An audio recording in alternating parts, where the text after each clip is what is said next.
NABH certification and accreditation ചെയ്യുമ്പോൾ അതിൽ quality and safety വളരെ ഇമ്പോർട്ടൻ്റ് ആയിട്ട് നമ്മൾ ഇതുവരെയും ഡിസ്കസ് ചെയ്ത് വരികയാണ്. അതിൽ AAC എന്ന് പറഞ്ഞ ആദ്യത്തെ ചാപ്റ്ററിൻ്റെ 8ാമത്തെ സ്റ്റാൻഡേർഡിലെ അവസാനത്തെ objective എലമെൻ്റാണ് AAC 8I. Imaging tests not available in the organization are outsourced to the organizations based on their quality assurance system.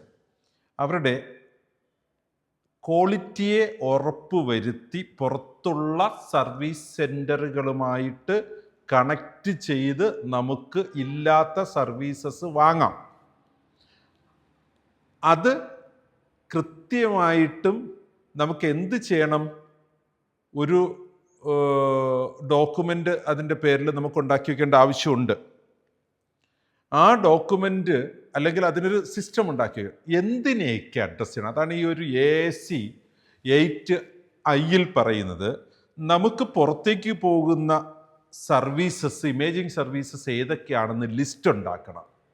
അതിൻ്റെ റിസൾട്ടുകൾ, ക്രിട്ടിക്കൽ റിസൾട്ടിൻ്റെ റിപ്പോർട്ടിംഗ് ടൈം മെൻഷൻ ചെയ്തിട്ടുണ്ടാവണം. റുട്ടീൻ ടെസ്റ്റുകളുടെ സാധാരണ രീതിയിൽ കിട്ടിയാൽ മതി എന്നുള്ളതിൻ്റെ റിപ്പോർട്ടിംഗ് ടൈം മെൻഷൻ ചെയ്തിട്ടുണ്ടാവണം. ആ ഇൻവെസ്റ്റിഗേഷൻസ് എമർജൻസി ആണെന്ന് പറഞ്ഞാൽ അതിനെ പ്രിയോറിറ്റൈസ് ചെയ്യുന്നത് എങ്ങനെയാണെന്ന് കൃത്യമായി മാനേജ് ചെയ്തിട്ടുണ്ടാവണം. ആ ഇൻവെസ്റ്റിഗേഷൻ ആ ഔട്ട്സോഴ്സ്ഡ് സ്ഥാപനത്തിൽ നിന്ന് ആരാണ് കമ്മ്യൂണിക്കേറ്റ് ചെയ്യുന്നത്? റിസൾട്ട് ഇവിടെ ഇമേജ് എത്തിക്കണമെങ്കിൽ, അതിൻ്റെ ഫിലിം എത്തിക്കണമെങ്കിൽ ആരാണ് ചെയ്യുന്നത്? അവരുടെ കോണ്ടാക്റ്റ് ഇൻഫർമേഷൻസ് നമ്മുടെ കയ്യിലുണ്ടാവണം.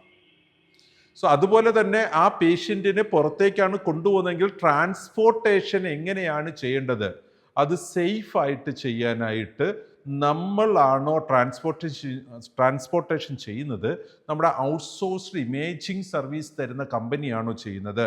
അത് കൃത്യമായി ചെയ്യാൻ പറ്റുമോ? നമ്മളാണെങ്കിൽ ഏത് രീതിയിലാണ് ട്രാൻസ്പോർട്ടേഷൻ ചെയ്യുന്നത്? അത് കൃത്യമായി നമുക്ക് ധാരണയുണ്ടാവണം.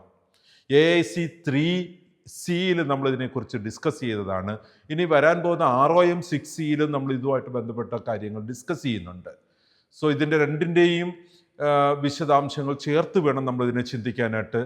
സോ അതുപോലെ തന്നെ ഓർഗനൈസേഷൻ ഒരു MOU അവരുമായിട്ട് സൈൻ ചെയ്ത്, ഒരു എഗ്രിമെൻറ്റ് സൈൻ ചെയ്തിട്ടുണ്ടാവണം. കാരണം നാളെ ഒരു പ്രോബ്ലം വരാതിരിക്കാനായിട്ട് ഈ എഗ്രിമെൻ്റ് MOU ഉള്ളത് സഹായിക്കും. അതാണ് നമ്മുടെ ഒരു ഗൈഡ് ലൈൻസ് പലപ്പോഴും എങ്ങനെയാണ് കമ്മ്യൂണിക്കേറ്റ് ചെയ്യേണ്ടതെന്ന്. ഇത്രയേ ഉള്ളൂ.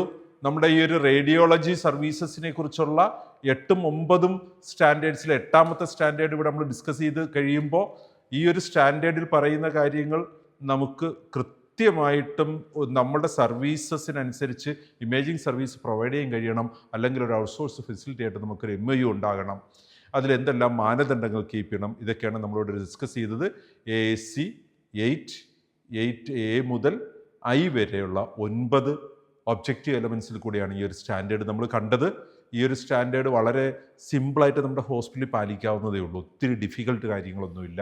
ഒന്ന് മനസ്സിലാക്കിയാൽ മാത്രം മതി. ഒരു സ്റ്റാൻഡേർഡ് അങ്ങനെ നമ്മൾ അച്ചീവ് ചെയ്തെടുക്കേണ്ട, വലിയ കഠിനാധ്വാനം ചെയ്യേണ്ട ഒന്നും ഇതിൽ നമ്മൾ ഈ ദിവസം ഡിസ്കസ് ചെയ്തിട്ടില്ല. നമുക്ക് കേട്ടപ്പോൾ മനസ്സിലായിട്ടുണ്ടത് സാധാരണ നമ്മൾ ചെയ്യുന്ന കാര്യങ്ങൾ അടുക്കി പെറുക്കി ഒന്ന് ഓർഗനൈസ് ചെയ്ത് വെക്കുക, അത്രയേ ഉള്ളൂ.